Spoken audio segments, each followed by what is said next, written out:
Well, luckily you have nothing to worry about because Newt Gingrich isn't going to win. Newt Gingrich is a con man. He does this every election. He acts like he's going to run, gets campaign funds, then suddenly, conveniently quits. That's what a lot of politicians do. That's what Ron Paul is doing, but people are stupid and don't want to see it. They're convinced Ron Paul is their savior. He's the one. He's Neo. And conveniently, he drops out of the race every freaking election. And he's been doing this since 1984, I believe. So, why would this time be any different? But back to your drug war commentary. In a way, I can see why they execute that guy in particular for having so much heroin. And it's not because I think people can't do heroin in and of itself. It's, what does he plan to do with all that heroin? He obviously isn't planning to use it for personal use.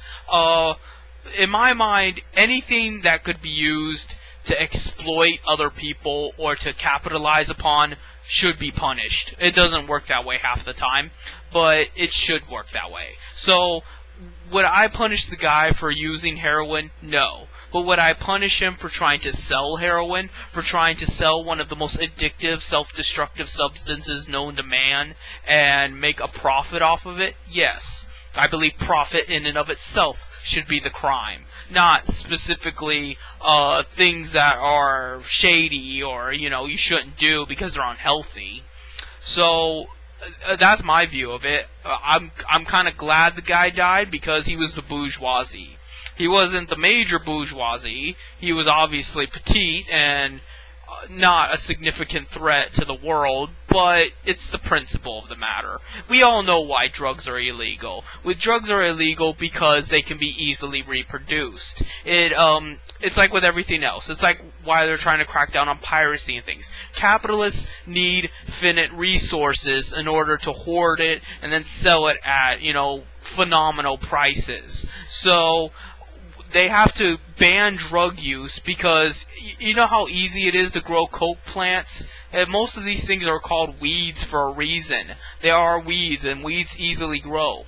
So that's why there's coke fields and fields of coke in some countries, and they make murder off of it. They make so much money because, the places that it's illegal, and then they sell it under the table. And, this obviously helps drug dealers, who then make deals with the police, who are owned by the big banks, and it's all just a clusterfuck of capitalism. You need to get rid of all of it. You need to burn the coke fields, you need to execute the drug dealers, you need to freaking arrest the cops. I know that sounds ironic, but it's true. They're all in on it. They're all just varying degrees of criminal assholes. And, it just gets to the point where you have to realize the root of the problem isn't people's bad choices. It is their bad choices, but it's their bad choices against other people.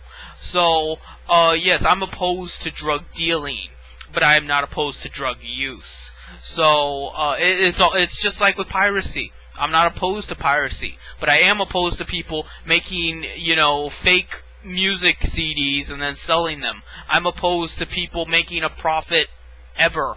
I'm opposed to people thinking that they have privilege just because they can exploit a resource to make profit off of. I'm against people, thinking that somehow they own something and can withhold the means of production and withhold assets and dignity from people just because they have a big dick. So, that's why I would support executing that particular person. But then I would say that about anybody that was a capitalist. I would say don't take chances leaving them alive. But you'll probably disagree with that because you strike me as more liberal left, not, communist left. So I don't know. I'm just saying that I agree with you that people should be free to do what they want when it comes to personal use. But unfortunately, 99% of the time, it isn't personal use. We don't exist in vacuums. We are a social dynamic. Everything we do affects other people, it affects our environment, and it affects the future of future generations. So it isn't so simple as to say freedom of choice. But I see where you're coming from. and you have nothing to worry about from Newt Gingrich. You might have to worry about the people that side with Newt Gingrich, because obviously our Senate and Congress isn't just made up of one person, but Newt Gingrich himself is not going to be of any harm. He just wants to, exploit people and make more money out of them. He wants to fool them into believing that he's going to actually run for president and then, bleed them dry. That's what makes him the evil bastard, not necessarily his horrendous politics.